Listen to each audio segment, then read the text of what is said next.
Assalamualaikum warahmatullahi wabarakatuh. Alhamdulillah, kembali kita bersyukur kepada Allah Subhanahu wa ta'ala. Salawat dan salam semoga tetap tercurah kepada baginda Rasulullah Muhammad sallallahu alaihi wasallam. Saudaraku yang dirahmati oleh Allah, pada kesempatan kali ini kita akan membahas sebuah ayat yang ada di dalam surah At-Tolaq, bagian ayat kedua dan ayat ketiga, yang berjudul Kekayaan yang Sesungguhnya. Saudaraku yang dirahmati oleh Allah, kalau kita membaca ayat surah At-Tolaq bagian ayat kedua dan ketiga, kita teringat dengan sebuah ungkapan yang mengatakan bahwa ayat ini adalah ayat 1000 dinar. Ternyata ungkapan ini dinyatakan dikarenakan begitu banyak nikmat, begitu banyak kebaikan yang ada di dalamnya. Untuk itu insya Allah kita akan mengupasnya satu persatu, apa-apa saja kandungan ayat-ayat tersebut. Pemirsa yang dirahmati oleh Allah, Allah berfirman, A'udzu billahi minasyaitonir rajim. Bismillahirrahmanirrahim. Wa may yattaqillaha yaj'al lahu makhraja wa yarzuqhu min haitsu la yahtasib wa may yatawakkal 'ala Allah fahuwa hasbuh innallaha balighu amri qad ja'alallahu likulli syai'in qadara. Pemirsa yang dirahmati oleh Allah, setidaknya ada 3 pelajaran yang kita ambil di dalam ayat ini. Kandungan ayat ini begitu banyak hikmahnya. Yang pertama, hadirin yang dirahmati oleh Allah, adalah wa may yattaqillaha yaj'al lahu makhraja. Siapa yang bertakwa kepada Allah, Allah akan berikan jalan keluar apapun permasalahan, apapun yang ia hadapi saat ini, kendala apapun yang ia rasakan, maka Allah akan memberikan jalan keluarnya. Tapi dengan satu syarat, yaitu bertakwa kepada Allah Subhanahu wa ta'ala. Hadirin yang dirahmati oleh Allah, banyak contoh-contoh orang-orang yang kita dengar, kita saksikan, bahkan kita baca dalam sejarah-sejarah, bahkan pada zaman Rasulullah. Orang-orang yang begitu bertakwa kepada Allah, hanya mengharapkan ridho Allah, sehingga ia dimuliakan oleh Allah Subhanahu wa ta'ala. Salah satu kisah yang begitu menarik, hadirin yang dirahmati oleh Allah, seorang sahabat yang bernama Julaibib. Orangnya pendek, hitam, dan bahkan banyak orang tidak suka kepadanya. Ketika ia belum masuk Islam, bahkan ketika masuk Islam pun orang yang menganggap dia biasa-biasa saja. Pemirsa yang dirahmati oleh Allah, tapi ternyata di hadapan Allah, di hadapan Rasulullah, bahkan di hadapan para bidadari-bidadari surga, ia begitu mulia. Subhanallah. Kenapa sampai seperti itu, pemirsa yang dirahmati oleh Allah? dikarenakan ketakwaannya kepada Allah Subhanahu wa ta'ala. Pernah suatu ketika Rasulullah menawarkan kepada Julaibib agar ia menikah. Dan Julaibib pun tersenyum. Ya Rasul, siapalah yang mau sama saya Rasul? Apakah ada orang yang ingin perempuan menikah dengan saya ya Rasul? Dan Rasul pun tersenyum. Kalau melihat kondisi dan keadaannya yang miskin, yang jelek, yang pendek, dan lain sebagainya, memang banyak orang tidak mau menjadikan ia sebagai menantu. Di hari berikutnya, beberapa waktu menjelang, Rasul pun bertanya kembali kepada Julaibib, apakah engkau ingin menikah ya Julaibib? Dengan halus juga Julaibib menjawab apa yang ia sampaikan di jawaban pertama. Subhanallah, ia tidak menyalahkan Allah dengan kondisi dan keadaannya saat itu. Tapi ia begitu bersyukur. Ibadahnya tetap bertambah, bukan bahkan dia tidak menjadikan itu sebagai kelemahan. Tapi ia semakin dekat kepada Allah Subhanahu wa ta'ala. Julaibib. Sampai-sampai Rasulullah mencarikan jodohnya. Subhanallah. Hingga ketiga kali Julaibib pun tidak bisa lagi menolak permintaan Rasulullah. Lalu Rasul membawa Julaibib kepada satu keluarga. Lalu Rasulullah masuk dan mengucapkan salam. Assalamualaikum. Waalaikumsalam. Dan orang-orang di dalam rumah pun menjawab dan menyambut kehadiran Rasulullah. Maka Rasul katakan, aku akan menikahkan. Apakah kalian mau menikahkan anak kalian? Lantas seorang bapak pun terkejut dan begitu senang. Ia merasa bahwa pada saat itu Rasulullah datang dan menganggap bahwa Rasul ingin meminang anaknya. Begitu bahagianya kami ya Rasul apabila engkau ingin meminang anak kami. Lantas Rasul pun menjawab, bukan begitu. Saya meminta agar meminang anak Anda bukan untuk saya. Lantas untuk siapa ya Rasul? Ditanya oleh sang bapak kepada Rasul. Rasulullah pun tersenyum dan menjawab, ini untuk Julaibib. Terkejutnya sang bapak. Bagaimana mungkin Julaibib ingin meminang anak saya? Sementara Julaibib, orang tahu semua kondisi Julaibib. Subhanallah, orang yang miskin, orang yang jelek, orang yang perawakan buruk, pendek, dan lain sebagainya. Ya Rasul, saya tanya dulu istri saya Rasul. Lalu sang bapak masuk ke dalam dan bertanya kepada istrinya, wahai istriku, Rasulullah datang dan menyatakan dan meminta agar anak kita dijodohkan dengan Julaibib. Bagaimana pandanganmu wahai istriku? Istrinya pun dengan sontak terkejut. Bagaimana mungkin ya suamiku? Anak kita berikan kepada Julaibib.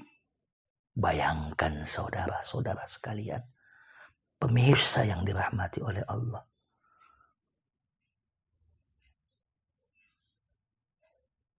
Percakapan mereka didengarkan oleh anaknya. Ternyata anaknya adalah anak yang soleha. Lalu ia katakan, Apakah kalian mau menolak permintaan Rasul? Kalaulah Rasulullah meminta berarti ini adalah sebuah kebaikan. Untuk itu, hadapkan saya kepada Julaibib.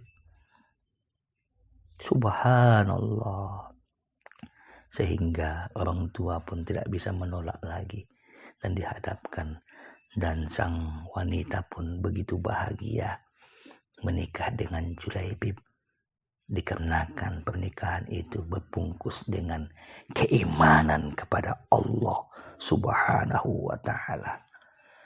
Tapi hadirin yang dirahmati oleh Allah, tidak berapa lama menjelang Julaibib mati syahid di jalan Allah ketika berperang.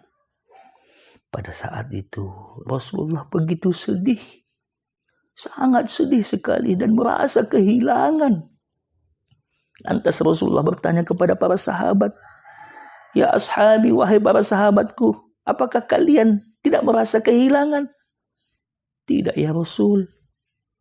Kembali diulang oleh Rasulullah pertanyaan tersebut, "Apakah kalian tidak merasa kehilangan?" Akhirnya ketika diulang oleh Rasulullah pertanyaan tersebut, para sahabat pun merasa heran. Siapakah yang syahid dan lain sebagainya, melihat kanan ke kiri, muka dan belakang. Akhirnya Rasulullah mengatakan kepada sahabat, "Saya kehilangan Julaibib." Lantas para sahabat pun terkejut dan mencari Julaibib.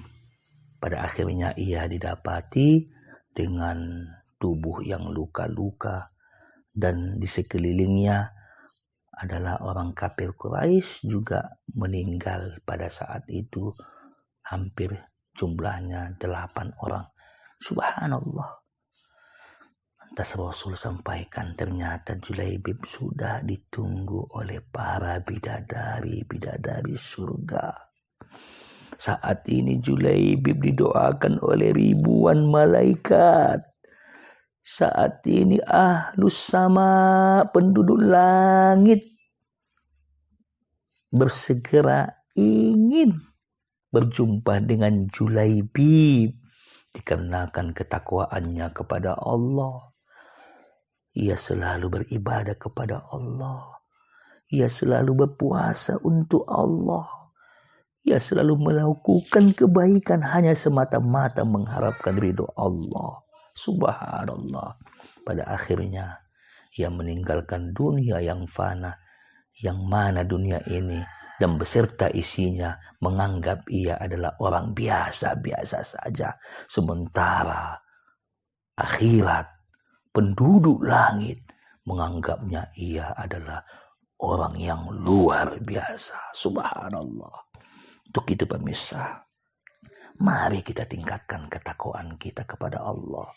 Biarlah kita tidak terkenal di dunia, tapi kita dirindukan oleh penduduk-penduduk langit. Subhanallah. Pemirsa yang dirahmati oleh Allah, sebuah inspirasi yang kita lihat dari bagian surah At-Tolak ayat kedua ini. Wa may yattaqillaha yaj'al lahu makhraja. Pemirsa yang dimuliakan oleh Allah Subhanahu wa ta'ala. Poin kedua yang kita ambil dari surah At-Tolak di ayat 3 adalah wa yarzuqhu min haitsu la yahtasib. Dan Allah akan memberikan rezeki kepada kita tanpa kita duga-duga, tanpa disangka-sangka. Allah memberikan rezeki kepada kita. Pemirsa, di sini kita harus peka bahwa ternyata rezeki yang Allah berikan tidak akan tertukar dan tidak akan diambil oleh orang lain. Itu harus kita pahami bahwa rezeki kita tidak akan pernah diambil oleh orang lain. Kita hanya menjemputnya saja dengan ikhtiar kepada Allah Subhanahu wa ta'ala. Imam Hasan Al-Basri pernah mengatakan, pemirsa, apa ia sampaikan? Aku tahu rezekiku dijamin oleh Allah Subhanahu wa ta'ala. Dan saya yakin bahwa tidak akan diambil oleh orang lain. Maka hatiku pun selalu tenang dan tenang.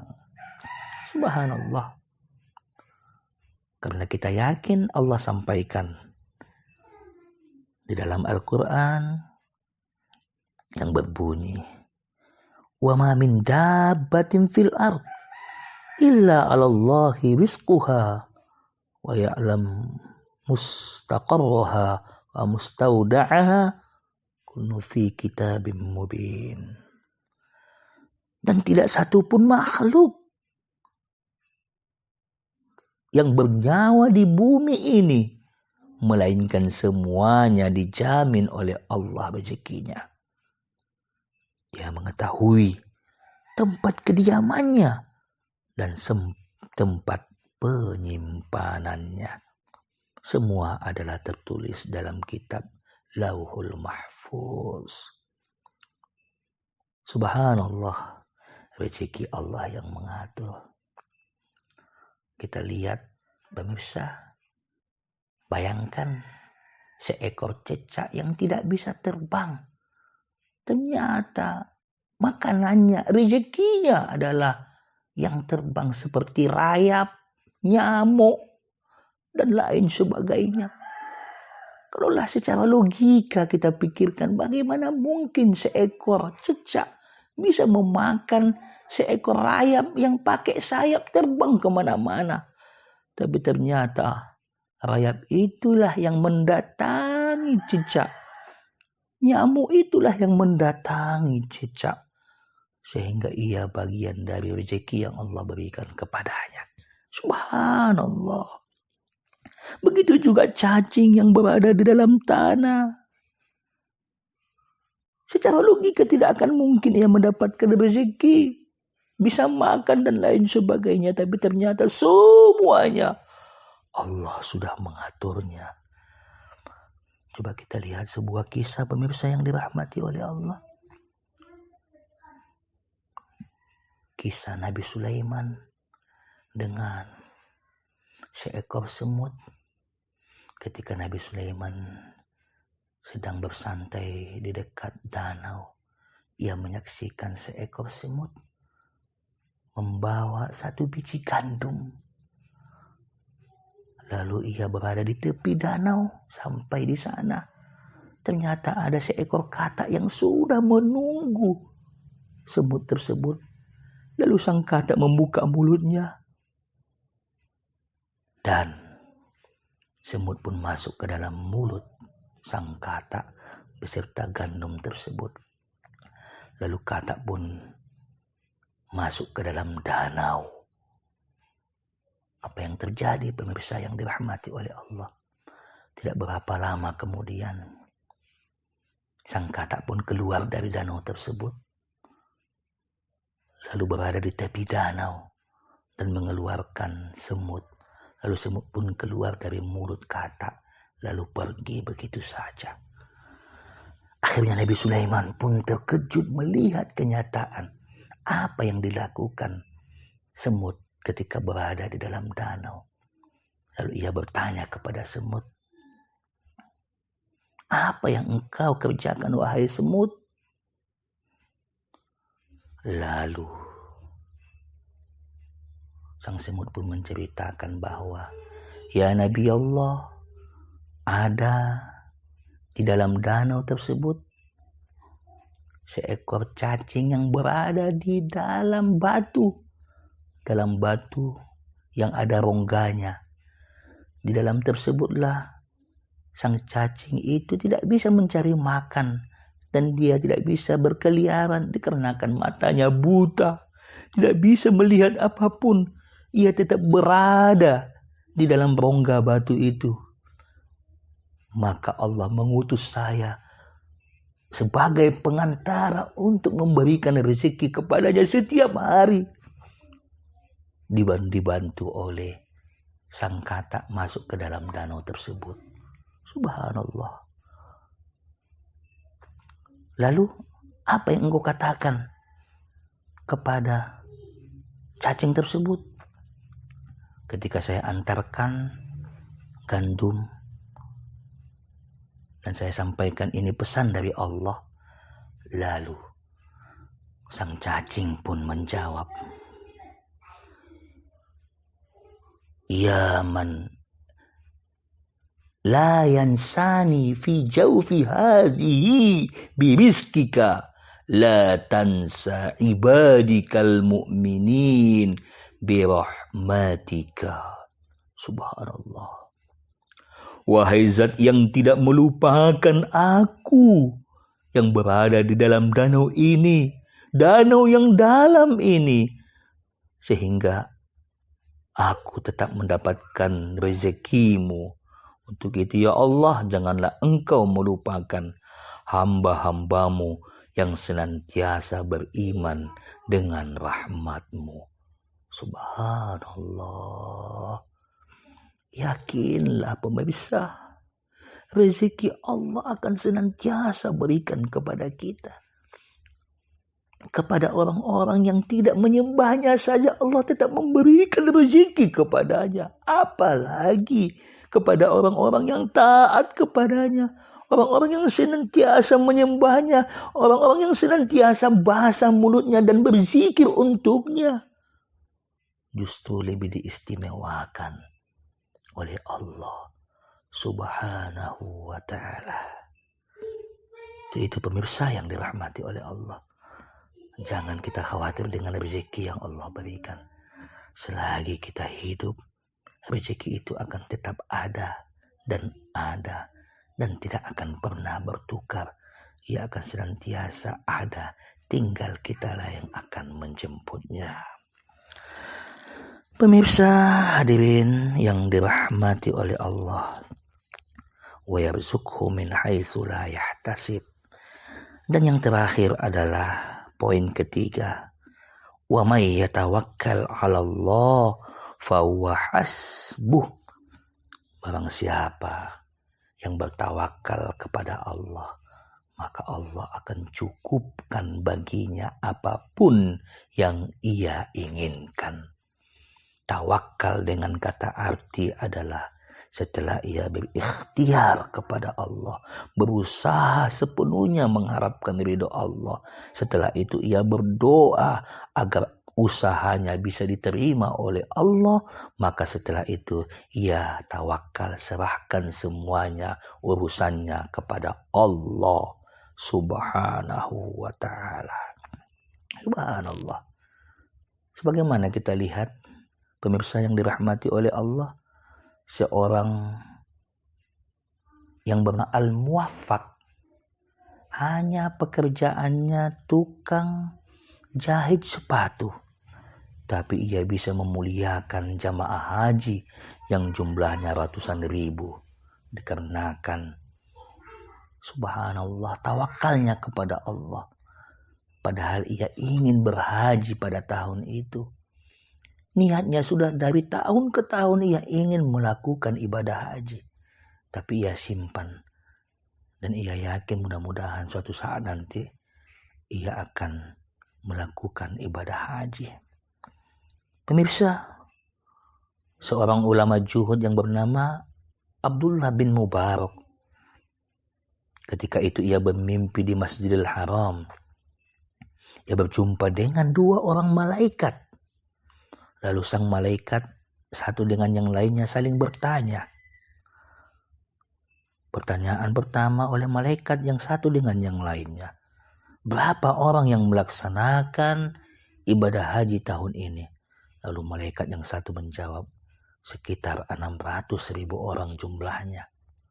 Lalu, berapa orang yang diterima hajinya oleh Allah Subhanahu wa ta'ala? Apakah semuanya atau sebahagian? Sang malaikat yang satu menjawab, satu pun tidak diterima oleh Allah ibadah mereka. Akhirnya,